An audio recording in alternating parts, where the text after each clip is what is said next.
Okay. Okay. Hey everyone.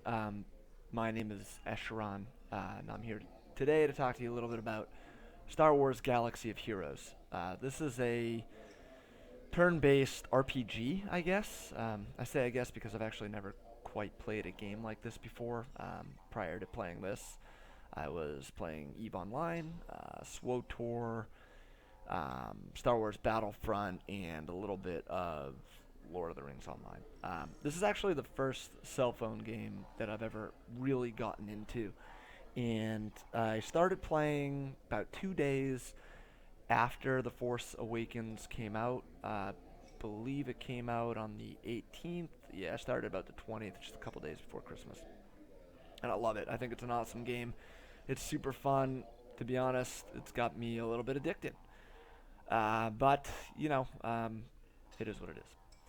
Anyway, today with this video, I'm testing out BlueStacks. I've never used BlueStacks before. I didn't even know about it until today. But I thought it would be kind of cool to record some battles and record some of my gameplay as opposed to trying to record it with my iPhone. Now I play on an Android device. I play on a I play on a Nexus 5X from Google, and I highly recommend that phone. I'll just give a shout out to that phone real quick. It is awesome, and it plays this game beautifully on a nice big screen, crystal clear colors. Everything looks great. It actually, frankly, looks better on my phone than it does on the monitor I'm using here, which is a 1440p monitor. I don't know how that works, but it does. So today, I don't want to make these videos too long, so I think in this particular video, I'm just going to go through my roster a little bit. Real quick, just want to show you where I sit in the rankings. I'm ranked number 2, and by the way, I do play EVE Online occasionally still. This game has taken up most of my video game time recently, but you can add me in EVE Online if you'd like. Same name, Esheron. So I actually just did a battle, and I have to admit, a little embarrassingly, I was recording but wasn't recording sound. Now, however, I hope I am. Anyway, as you can see, I'm ranked 2. I'm up against some decent foes. I'm not quite on a level 70 server, which is good, but we're getting there. We're getting pretty close. And I'm a little distracted because my dog is eating the wires underneath my computer desk. Anyway, let's just dive right into it. Take a look at my characters. So first and foremost, I got Sidious. Pulled him out of a Chromium pretty early on. I still think he's great. A lot of people will tell you his meta is dying. He's not as useful anymore. I sort of disagree. He kicks ass on my team. Deathstroke is an awesome attacker, inflicting healing immunity for 3 turns if it procs, and it does quite often, which is an enormous time to not be able to receive a heal. If you can't kill a character in 3 turns, you're doing it wrong. Plus, it ignores armor, so you're doing additional damage there. Demoralizing Blows is his quintessential attack. This attack not only looks awesome, the animation's super cool, but it does a ton of damage and applies a dot for 2 turns. Super powerful. Unlimited Power I haven't really ranked up because I don't really use him as a leader, but basically it's critical chance and damage. Sadistic Glee makes Sidious pretty difficult to kill, actually. Unless you go after him first and you kill him before your opponent kills anybody else, he's going to heal every time somebody dies. So it just adds those few extra hit points. Might take you a couple extra seconds to burn him down, which can cost you a match. Luminara, oh man, Luminara's the best. She's a babe. Look at that green face. No, not really. I actually just started watching Star Wars Rebels the other day, and spoiler alert, sorry to announce, she is dead. Really dead, like decomposing dead. But anyway, in this game, she's alive and well and kicking butt. She does tons of damage. This is why I like her as a healer. Her heal is really good. We'll talk about that first real quick. I actually like her heal more than the JC's heal, even though she can't fire it off quite as often as JC. That's Jedi Counselor. It does, I believe it's a bigger heal, and it hits your team again for 2 additional turns. So it's a heal over time, which is really, really useful, in my opinion, especially because you never know when she's going to die, and that heal still applies even after she dies. Just so you know, the dog, that's my dog, he's a puppy. He's a Cavapoo. He's super cute. Yeah. Right. Force Blast. This is her most powerful attack. You can one-shot certain heroes with this, like Rey, First Order TIE Pilot. just absolutely devastating. Beware when you're using it against Sidious, it tends to miss a lot. I find that her Force Blast, and it could just be random, who knows, I don't know. For me, it just seems to miss a lot. So I typically, if she comes up and it's her turn and Sid is still up, I'll use her first blast on someone, Force Blast on someone else. Flow of the Forces are basic.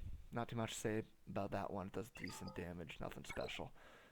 Evasion up for 2 turns, which is kind of neat. Adds a little bit of survivability. I'm going to kind of gloss over Jedi Counselor because I really want to keep this under 10 minutes. He's a great character for Galactic War, and we'll talk more about that later.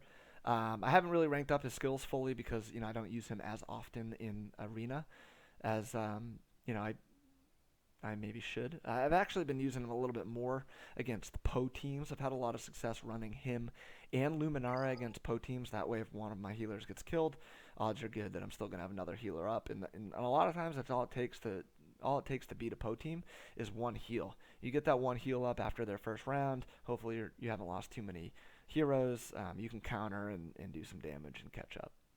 Captain Phasma, I've been running as leader. She's awesome. A lot of people on Reddit are kind of back and forth whether she's as good as people say she is. I totally don't understand anybody who doesn't run her on their lineup if you have her. She's such a controller. It's unbelievable. She can speed your team up. She can speed the other team down. Her leader ability is amazing. You get a ton of extra attacks, and let's be honest, at this point, speed and extra attacks is what wins matches. So I really like her a lot.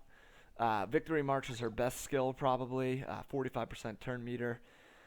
For your teammates, which means if they're not quite up to speed to do an attack, you click that on, and a lot of times it's going to push them up to where they can get an extra attack in. Fusillade obviously speeds the other team down, again, giving you more opportunity to do damage before they come back at you. And then finally, we'll talk about Old Ben another time, but finally, Kylo. Kylo's my favorite character, hands down, in the game. Another one that I don't understand the controversy on. He doesn't do the most damage. I mean, Rey and First Order TIE Pilot certainly do more. He doesn't have the most health. There's a lot of tank characters out there that have more health. It's Kylo's versatility that really gets me. He has, first of all, he's got 4 abilities. One of them is just unique. And all of them do something a little bit different, which is what makes him powerful. Now, his Ragged Cut is his basic attack, and it is, in my opinion, better than most other heroes' special attacks. You can deal a ton of physical damage with it right off the bat. Plus, you can inflict healing immunity for an extra turn. And you can apply a dot for 2 turns. And that dot applies pretty regularly, 75% of the time. So, I mean, that's awesome. Lash Out. This is another really, under talked about skill. And Retribution is an amazing buff for Kylo. Basically, it's a guaranteed extra attack for Kylo. You use this attack every couple turns, gives him Retribution, and anytime he's touched, whether it be an AoE or direct attack, he's going to counterattack that person. So, again, extra attack, awesome. And then Outrage, finally, is his big damage dealer. He does most of his damage with the skill if he's below 50%, which can be hard to maintain. But, I mean, his finishing blows when he gets around 50% towards the end of matches is phenomenal. Not to mention the fact this skill does a good amount of damage even when he's above 50%. Brady, stop it. Stop. I'm almost done. Eat your... yeah, good boy. And then finally, Unstoppable. This is his unique ability. And again, it's all about generating more attacks, allowing him to use his special ability more often. With it, you get a good chance to reset cooldowns, which allows you to use this Outrage or Lash Out ability more frequently, and that's really where he's generating this damage. So, real quick, I mean, that's my kind of A team, I guess you could call it. I swap in Counselor and Kenobi sometimes. I'm working on bringing a B team up. I really don't like Talia. She's just garbage. And the problem is I don't like Daka either, so I'm not farming up Daka. I'm hoping that they release another Dark Side healer pretty soon because I'm getting pretty stuck on Dark Side hard missions.